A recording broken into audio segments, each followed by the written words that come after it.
السلام عليكم ورحمة الله وبركاته. بسم الله الرحمن الرحيم. الحمد لله رب العالمين. الصلاة والسلام على أشرف المرسلين وعلى آله وصحبه أجمعين. നമ്മൾ സമൗ അൽ ബിൻ ആദിയ അൽ യഹൂദി ജൂതനാണ്. ഈ ഒരു കവിയെക്കുറിച്ചാണ് നമ്മളിന്ന് പഠിക്കാൻ പോകുന്നത്. സമൗ അൽ ബിൻ ആദിയ അൽ യഹൂദി, അദ്ദേഹം ഇമ്രുൽ ഖൈസിന്റെ സമകാലികനായ ആളുകൂടിയാണ്. എന്താ പേര്? സമൗ അൽ ബിൻ ആദിയ അൽ യഹൂദി. സാധാരണ ഓരോ കവികളെ കുറിച്ചും നമ്മൾ 3 പോയിന്റ് ഏറ്റവും ചുരുങ്ങിയത് പഠിച്ചു വെക്കാറുണ്ട്. നമുക്ക് നോക്കാം. ഒന്നാമത്തെ പോയിന്റ്, ഇദ്ദേഹം മിൻ അഹ്ലി തൈമാ പ്രദേശത്തുള്ള ആളാണ്. ഈ തൈമാ എന്ന് പറഞ്ഞത് എവിടെയാണ്? സൗദി അറേബ്യയിലുള്ള ഒരു സ്ഥലമാണ്. തബൂക്ക് പ്രൊവിൻസിന്റെ കീഴിലാണ് അത് വരുന്നത്. അപ്പൊ അദ്ദേഹം തൈമാ പ്രദേശക്കാരനാണ്. രണ്ടാമത്തത്, അദ്ദേഹത്തിന് അവിടെ തന്നെ അൽ അബ്ലഖുൽ ഫർദ് എന്ന പേരിലുള്ള വലിയ ഒരു കോട്ടയുണ്ടായിരുന്നു. അബ്ലഖ് എന്ന പദത്തിന്റെ വാക്കർത്ഥം തന്നെ എന്താ? കറുപ്പും വെളുപ്പും മിക്സ് ആയത്, അതല്ലെങ്കിൽ വെളുപ്പും ചുവപ്പും മിക്സ് ആയത്, ഇങ്ങനെ അർത്ഥങ്ങളൊക്കെ ഉണ്ട്. അപ്പൊ അദ്ദേഹത്തിന്റെ കോട്ടയുടെ നിറം അങ്ങനെയായിരുന്നു. എന്ത്? കറുപ്പും ചുവപ്പൊക്കെ മിക്സ് ആയ ഒരു കളറായിരുന്നു ഉണ്ടായിരുന്നത്. ഇത് ഭയങ്കര സുരക്ഷയുള്ള കോട്ടയായിരുന്നു. അത് അത്ര പെട്ടെന്ന് കീഴടക്കാനൊന്നും കഴിയൂല എന്നൊക്കെയാണ് ചരിത്രത്തിൽ പറയുന്നത്. മറ്റൊന്ന്, ഔഫ മിനസ് സമൗ അൽ എന്ന് പറയുന്ന ഒരു പ്രയോഗം തന്നെ അറബിയിലുണ്ട്. ഔഫ മിനസ് സമൗ അൽ എന്നതിന്റെ അർത്ഥം സമൗ അലിനേക്കാളും വലിയ കരാറ് വാഗ്ദാനം പൂർത്തീകരിക്കുന്നതാണ്. ഇതിന് പിന്നിൽ ഒരു കഥയുണ്ട്. നമ്മൾ നേരത്തെ പറഞ്ഞു ഇമ്രുൽ ഖൈസും ഇദ്ദേഹം സമകാലികരാണെന്ന് പറഞ്ഞു. ഒരിക്കൽ ഇമ്രുൽ ഖൈസ് അദ്ദേഹത്തെ റോമക്കാർ അന്വേഷിക്കുന്നുണ്ട്. ഇമ്രുൽ ഖൈസ് എന്ന് പറഞ്ഞ കിന്ദ, അദ്ദേഹത്തിന്റെ ഉപ്പ കിന്ദയിലെ രാജാവായിരുന്നു എന്ന് പറഞ്ഞിട്ടുണ്ട്. അപ്പോൾ അദ്ദേഹത്തിന് റോമക്കാർ അന്വേഷിക്കുന്നുണ്ട് എന്നറിഞ്ഞപ്പോൾ അദ്ദേഹം ഉടനടി എന്തായി? അവിടെ നിന്ന് ഇങ്ങനെ പോന്നിട്ട് സമൗ അലിന്റെ അബ്ലഖ് കോട്ടയുടെ അടുക്കലെത്തിയിട്ട് സമൗ അലിനോട് പറഞ്ഞു, സമൗ അലെ, എൻ്റെ അടുത്ത് കുറച്ച് അങ്കികളുണ്ട്, കുറച്ച് ആയുധങ്ങളുണ്ട്, ഇത് ഞാൻ എൻ്റെ അടുത്ത് സൂക്ഷിക്കാൻ തരാണെന്ന് പറഞ്ഞിട്ട് ഇമ്രുൽ ഖൈസ് അവിടെ നിന്ന് ഉടനടി നാട് വിട്ടു. അങ്ങനെ കുറെ കാലത്തിന് ശേഷം ഇമ്രുൽ ഖൈസ് മരണപ്പെട്ടു. അതിനുശേഷമാണ് റോമക്കാരനായ ഒസാസിന, ഷാമിലെ ഒസാസിന ഭരണകൂടത്തിൽപ്പെട്ട ഹാരിസ് എന്ന് പറയുന്ന ആള് അദ്ദേഹത്തിന് ഒരു വിവരം കിട്ടുന്നത്. എന്താ അദ്ദേഹത്തിന് വിവരം കിട്ടിയത്? നമ്മുടെ സമൗ അലിന്റെ അടുത്ത് ഇമ്രുൽ ഖൈസ് കുറച്ച് സാധനങ്ങളൊക്കെ സൂക്ഷിക്കാൻ ഏൽപ്പിച്ചിട്ടുണ്ട്. സമൗ അലിന്റെ അടുത്തുള്ള ഈ സൂക്ഷിക്കാൻ ഏൽപ്പിച്ച ആഭരണങ്ങൾ നമുക്ക് വേണമെങ്കിൽ തട്ടിയെടുക്കാൻ, കാരണം ഇമ്രുൽ ഖൈസ് മരണപ്പെട്ടിട്ടുണ്ടല്ലോ എന്ന് പറഞ്ഞിട്ടാണ് അദ്ദേഹം അബ്ലഖ് എന്ന് പറയുന്ന കോട്ടയുടെ അടുക്കിലേക്ക് ചെല്ലുന്നത്. എന്നിട്ട് ചോദിച്ചു, ഇമ്രുൽ ഖൈസ്, നിങ്ങളുടെ അടുക്കൽ സൂക്ഷിക്കാൻ നൽകിയ ആ ആയുധങ്ങളും അതുപോലെ അങ്കികളൊക്കെ എവിടെയാണെന്ന് ചോദിച്ചപ്പോൾ അദ്ദേഹം പറഞ്ഞ മറുപടിയാണ്. എന്താ അദ്ദേഹം പറഞ്ഞത്? ഇത് ഒരിക്കലും എനിക്ക് നിങ്ങൾക്ക് തരാൻ പറ്റില്ല, കാരണം എന്നെ ഇമ്രുൽ ഖൈസ് സൂക്ഷിക്കാൻ ഏൽപ്പിച്ചതാണ്. അതുകൊണ്ട് സൂക്ഷിക്കാൻ തന്ന മുതല് ഞാൻ ഒരു നിലക്കും നിങ്ങൾക്ക് തരൂല എന്ന് പറഞ്ഞപ്പോ ഈ ഹാരിസ് പറയാണ്, ഈ കോട്ടയുടെ പുറത്ത് സമൗ അലിന്റെ ഒരു കൊച്ചു മകനുണ്ടായിരുന്നു.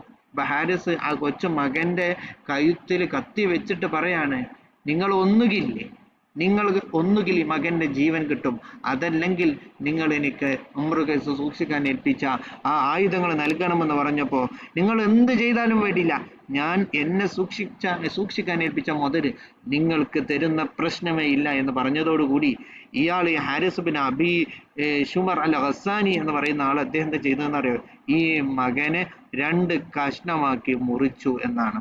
അപ്പൊ നമ്മൾ മനസ്സിലാക്കേണ്ടത് വളരെ ഉത്തരവാദിത്തങ്ങളില് വളരെ ഗൗരവമുള്ള ആളായിരുന്നു സമൗ അൽ എന്ന്.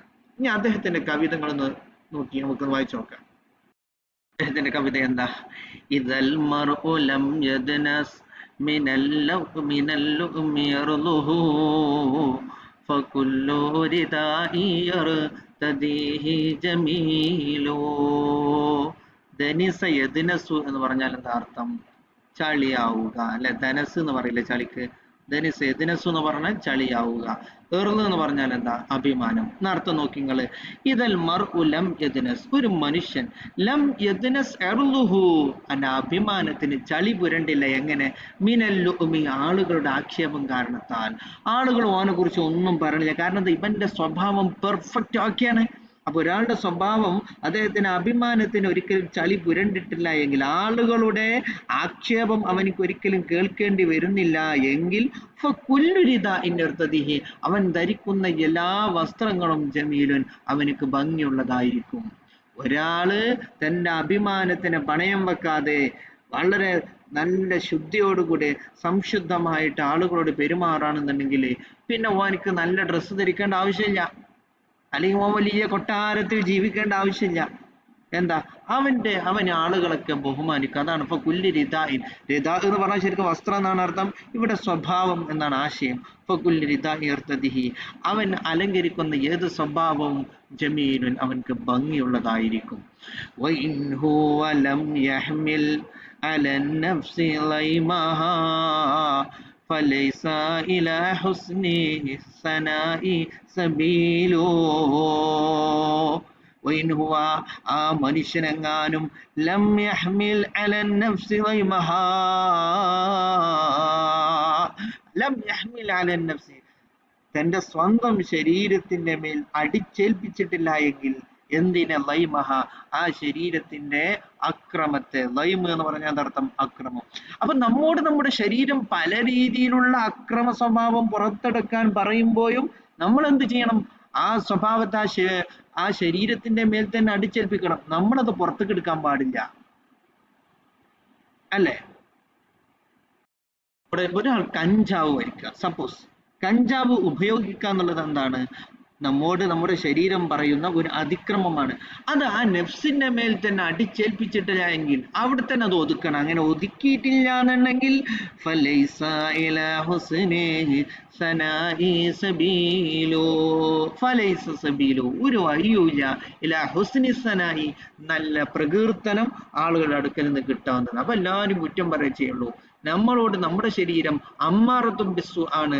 നമ്മളോട് നമ്മുടെ ശരീരം തെറ്റുകൊണ്ട് കൽപ്പിച്ചാൽ അത് അവിടെ തന്നെ ഒതുക്കണം എന്നാണ് ഈ വരിയുടെ ആശയം.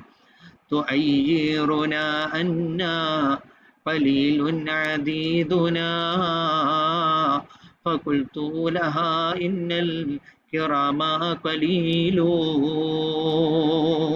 തുഅയ്യിറുനാ, അത്തു, നീ എന്ന് പറഞ്ഞാൽ ഒന്നുകിൽ ഒരു പെണ്ണ് അല്ലെങ്കിൽ ഒരു കബീല, രണ്ടും വെക്കാം. തുഅയ്യിറുന, ഒരു പെണ്ണിലേക്ക് മടക്കാം. തുഅയ്യിറുന, നീ ഞങ്ങളെ കുറിച്ച് ആക്ഷേപം പറയുന്നത് എന്താണ്? അന്നാ അദീദുനാ ഖലീൽ, ഞങ്ങളുടെ എണ്ണം വളരെ കുറവാണ്.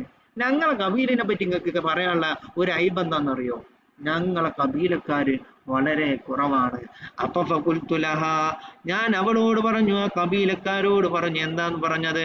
ഇന്നൽ കിറാമ ഖലീലോ, ഹൈനി, മാന്യന്മാരായ ആളുകൾ ലോകത്ത് കുറവന്നേക്കാരം. ലോകത്തുള്ള ആളുകള് പിന്നെ കരീമായ ആളുകളും കരീമല്ലാത്ത ആളുകളും രണ്ട് തരത്തിൽ നമ്മൾ ക്ലാസിഫിക്കേഷൻ നടത്തിയാൽ കരീമികളായ ആളുകൾ എപ്പോഴും കുറവന്നേക്കാരം.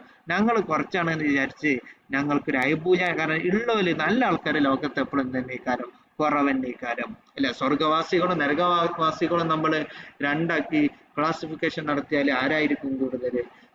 നരകവാസികളായിരിക്കും കൂടുതൽ. وما قل من كانت بقاياه مثلنا شباب تسامى للعلا كهول. പിന്നെ നിങ്ങൾ കുറവ് എന്ന് പറഞ്ഞത് എണ്ണം നോക്കിയിട്ടല്ല കുറവ് എന്ന് പറയേണ്ടത്. ഉള്ളവരുടെ പിന്നെ സ്വഭാവം മാഹാത്മ്യം നോക്കണം, എണ്ണം നോക്കിയിട്ട് കാര്യം. ഞങ്ങൾ എണ്ണുമ്പോൾ ഞങ്ങൾ കുറച്ചാണെങ്കിലും ഞങ്ങളിലുള്ള ഓരോരുത്തരും നല്ല നല്ല സ്വഭാവക്കാരാണ്. ഒമാക്കല്ല, കുറഞ്ഞിട്ടില്ല, മൻ, ഒരുത്തൻ. എങ്ങനത്തെ ഒരുത്തനാണ്? കാനത്ത് ബഖായ, ആ ഒരുത്തന്റെ പിൽക്കാലത്ത് വരുന്ന ആളുകളായിരിക്കുന്നു മിസ്ലന, ഞങ്ങളെ പോലത്തെ ശബാബുൻ, നല്ല നല്ല യുവാക്കളായിരിക്കുന്നു. ഒരാളുടെ പിന്മുറക്കാര് ഞങ്ങളെ പോലത്തെ നല്ല കുട്ടപ്പന്മാരായ യുവാക്കള്. എങ്ങനത്തെ യുവാക്കളാ? സാമാലിലൂല, ഉന്നതിയിലേക്ക് നടന്നു കയറിയ, അല്ലെ? സാമ എന്ന് പറയുന്നത് അർത്ഥം കയറുക, അല്ലെ? സമ യസ്മു, ഇസ്മു എന്ന പദത്തിനെ കുറിച്ച് നമ്മൾ പറയലില്ലേ? ഇസ്മു എന്നത് സമ യസ്മു എന്നതിൽ നിന്ന് വന്നതാണ്. അപ്പൊ തസാമാലിലൂല, ഉന്നതിയിലേക്ക് നടന്നു കയറിയ യുവാക്കളാണ് അയാളുടെ പിന്മുറക്കാരെങ്കിൽ അവർ എണ്ണത്തിൽ കുറവാണെങ്കിലും അവരുടെ സ്വഭാവത്തിൽ അവർ കുറവല്ല. പിന്നെ ഞങ്ങളെപ്പോലത്തെ യുവാക്കൾ മാത്രമല്ല, വകുഹൂലോ, കഹ്ലിന്റെ കുഹൂൽ എന്ന് പറഞ്ഞാൽ 30 to 50 വയസ്സുള്ള മധ്യവയസ്കരായ ആളുകളാണ് പിന്മുറക്കാർ എങ്കിൽ അവരുടെ എണ്ണം കുറവാണെങ്കിലും അവർ യഥാർത്ഥത്തിൽ ഖലീലീങ്ങൾ അല്ല. അടുത്ത വരി നോക്കി, വമാ ضرنا أنا قليل وجارنا عزيز وجار الأكثرين ذليل. വമാ ضرنا, ഞങ്ങൾക്ക് ഒരു ബുദ്ധിമുട്ടുണ്ടാക്കിയിട്ടില്ല. എന്ത്? അന്ന ഖലീൽ, ഞങ്ങൾ കുറച്ചാളാണെന്ന് വിചാരിച്ചിട്ട് ഞങ്ങൾക്ക് അതുകൊണ്ട് യാതൊരു ബുദ്ധിമുട്ടില്ല. എന്താ കാര്യം എന്ന് അറിയോ? ഏതവസ്ഥയിൽ? ജാറുന അസീസ്, ഞങ്ങൾ കുറച്ചാണെങ്കിലും ഞങ്ങളെ ചുറ്റുമുള്ള ഞങ്ങളുടെ അയൽവാസികളൊക്കെ നല്ല ഇസ്സത്തുള്ള ആളുകളായിരിക്കും, ഞങ്ങൾ അവരെ സംരക്ഷിക്കും. നേരെ മറിച്ച് വജാറുൽ അക്സരീന, ഈ കുറേ ഉണ്ട് എന്ന് പറഞ്ഞല്ലോ, 1000 10,000 ആളുകളുണ്ട് എന്നൊക്കെ പറഞ്ഞല്ലോ. അല്ല, അയൽവാസികളുടെ അവസ്ഥ എന്താണെന്നറിയോ? ദലീലു, നിന്ദ്യന്മാരാണ്. ഓൽക്ക് തിന്നാൻ കൊടുക്കൂല, ഓലെ സഹായിക്കൂല. ഞങ്ങൾ അങ്ങനെയല്ല, ഞങ്ങളുള്ളവർ കുറവാണെങ്കിലും ഞങ്ങളുടെ അയൽവാസികളെ ഞങ്ങൾ എന്താക്കും? ബഹുമാനിക്കുന്നവരാണ്. പറയാണ്, ലനാ ജബലു യഹ്തല്ലുഹു മൻ നുജീറുഹു മനിഉൻ യറുദ്ദു ത്വർഫ വഹുവ ഖലീലു. ലനാ ജബലൻ, ഞങ്ങൾക്ക് മലയുണ്ട്. ഇവിടെ ഉദ്ദേശിക്കുന്നത് എന്താണെന്ന് അറിയോ? കോട്ടയുണ്ട്. അപ്പൊ എന്താ കോട്ടന്റെ പേരെന്താ? അബുലഹ്. അപ്പൊ ലനാ ജബലൻ, ഞങ്ങൾക്കൊരു കോട്ടയുണ്ട്. എങ്ങനത്തെ കോട്ടയാ? യഹ്തല്ലുഹു, ആ കോട്ടയിൽ ഇറങ്ങും ആര്? മൻ നുജീറുഹു, ഞങ്ങൾ അഭയം നൽകുന്നവർ. അപ്പൊ ഞങ്ങൾ ആർക്കെങ്കിലും അഭയം നൽകിയാൽ ഞങ്ങൾ എടുക്കുക, കൊണ്ടുപോവാ. ഞങ്ങൾ അബുലഹ് എന്ന് പറയുന്ന കോട്ടയിലേക്ക് ആൾ ഇറങ്ങും. ആ കോട്ടന്റെ പ്രത്യേകത എന്താ? മനീഉൻ, സുരക്ഷയുള്ള. മന എന്ന് പറഞ്ഞ പിന്നെ തടുക്കുക എന്നാല്. മനി, സുരക്ഷ നൽകുന്ന. മറ്റുള്ളവർ എന്ത് ആയുധം പറഞ്ഞാലും അത് പ്രതിരോധിക്കാനുള്ള കഴിവ് ഞങ്ങളുടെ കോട്ടക്കുണ്ട്. മനി, സുരക്ഷയുള്ള. റുദ്ദുത്വർഫ, കണ്ണിനത് മടക്കി കൊണ്ടുവരും. എങ്ങനെ കൊണ്ടുവരും? ഒഹ്വ കലീലു, നമ്മുടെ കണ്ണ് തന്നെ കലീലു, ക്ഷീണിച്ചതായ അവസ്ഥയിൽ. അതിന്റെ മേലേക്ക് നോക്കിയാൽ എന്താ അവിടെ എത്തൂല. അത്ര ഹൈറ്റിലുള്ള ബുർജ് ഖലീഫന്റെ ഒക്കെ മാരിക്കാന്നാ പറയണത്. ഒഹ്വ കലീലു. റസാസുലുഹു തഹ്ത ثرى وسما به إلى النجم فرع لا ينال طويل. റസാസുലുഹു, ആ കോട്ടന്റെ അടിത്തറ നങ്കൂരമിട്ടിരിക്കുന്നു. തഹ്തസറ, മണ്ണിന്റെ താഴെ. ഞങ്ങളെ കോട്ടന്റെ അടിത്തറ എവിടെയാണ്? മണ്ണിന്റെ അടിയിലാണ്. എന്നതിന് മേൽഭാഗം എവിടെ അറിയാം നിങ്ങൾക്ക്? വസമാബിഹി, ആ കോട്ടയെ ഉയർത്തിയിരിക്കുന്നു. ഇലൻ നജ്മി, നക്ഷത്രത്തിലേക്ക്. ആരാ ഉയർത്തിയത്? ഫർഉൻ, അതിന്റെ ചില്ലകള്. എങ്ങനത്തെ ചില്ലയാണ്? ലാ യുനാലു, അതൊരിക്കലും എത്തിക്കപ്പെടാനും കഴിയില്ല. തൊവീലും, നീളമുള്ളതുമാണ്. അപ്പോ ഞങ്ങളുടെ കോട്ടയുടെ അടിത്തറ എവിടെയാണ്? മണ്ണിന്റെ അടിയിലാണ്. എന്നതിന്റെ മേലക്കോ അതൊരിക്കലും എത്താൻ കഴിയാത്ത നീളത്തിന് മുകളിലോട്ട് നക്ഷത്രക്കണക്കെ മേലോട്ട് പോയിട്ടുമുണ്ട്. യുഖർരീബു ഹുബ്ബുൽ മൗതി ആജാലനാ ലനാ വതക്റഹും ആജാലുഹും ഫതഖൂലു. യുഖർരീബു ഹുബ്ബുൽ മൗതി, മരണത്തോടുള്ള ആഗ്രഹം അടുപ്പിക്കുന്നു. എന്തിനെ? എങ്ങോട്ട് അടുപ്പിക്കുന്നു? ആജാലന ലന, ഞങ്ങളുടെ ആയുസ്സിനെ ഞങ്ങളിലേക്ക് അടുപ്പിക്കുന്നു. ഞങ്ങൾ ആളുകൾ വേമേ മരിക്കും. എന്താ? ഞങ്ങൾക്ക് ഈ യുദ്ധത്തിന് അവസരം കിട്ടിയാൽ ഞങ്ങൾക്ക് ഷഹീദാവല് വലിയത്ര ഇല്ല. അപ്പൊ മരണത്തിനോടുള്ള, ഷഹീദാവുന്നതിനോടുള്ള ഞങ്ങളുടെ അടങ്ങാത്ത ആഗ്രഹം ഞങ്ങളുടെ ആയുസ്സിനെ ഞങ്ങളിലേക്ക് അടുപ്പിക്കുന്നു. ഇന്നോ മറ്റേ കബീലക്കാരെ അവസ്ഥ എന്ന് പറയാം, ഒക്കെ പേടിത്തൂറിയ ആജാലുഹും, ആ മരണത്തെ വെറുക്കുന്ന. ആജാലും, മറ്റേ കബീലക്കാരുടെ അജലുകൾ പേടിക്കുന്നു. അപ്പൊ പിന്നെന്താ ഉണ്ടാവുക? ഫതതൂലു, ഒരു മരിക്കൂല, ഓർക്ക് നീണ്ട ആയുസ് കിട്ടും. ഞങ്ങൾ മരിക്കണത് ഞങ്ങൾക്ക് മരണത്തോട്, ഷഹീദാകുന്നതിനോട് ഞങ്ങൾക്ക് ആഗ്രഹമുള്ളത് കൊണ്ടാണ്. وما مات منا سيد حتف أنفه ولا طل منا حيث كان قتيل. മാത്ത ഹത്ഫ അംഫിഹി എന്ന് പറഞ്ഞാൽ സാധാരണ മരണം, മരിക്കുക. അതൊരു പ്രയോഗമാണ്. മാത്തമിന്ന, ഞങ്ങളിൽ നിന്ന് മരിച്ചിട്ടില്ല. സയ്യിദൻ, ഒരു നേതാവും മരിച്ചിട്ടില്ല. ഹത്ഫ അംഫിഹി, സാധാരണ മരണം, ബെഡിൽ കിടന്നിട്ടുള്ള മരണം, മൂക്കിൽ നിന്ന് ശ്വാസം പോയി അങ്ങനെ കിടന്ന് മരിക്കുക, അത് ഞങ്ങളിലുള്ള ഒരു നേതാവിനും ഉണ്ടാവില്ല. ഞങ്ങള് പടർക്കളത്തിൽ പോയി അവിടെ വെച്ച് കഴുത്തിന് വെട്ടിട്ടിട്ട് അങ്ങനെ മരിക്കുക. ചില മൂക്കിലൂടെ ശ്വാസം പോയിട്ട് സാധാരണ മരണമല്ല മരിക്കുക. പിന്നെയോ വലാ തുല്ല മിന്ന, തുല്ല എന്ന് പറഞ്ഞാൽ എന്താ അർത്ഥം? പ്രതികാരം എടുക്കപ്പെടാതിരിക്കുക.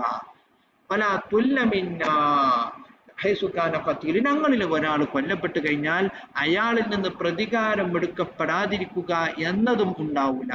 ത്വല്ല എന്ന് പറഞ്ഞാൽ പ്രതികാരം എടുക്കാതിരിക്കുക. വലാ തുല്ല മിൻ ഹൈസുഖാന ഖത്തീലു,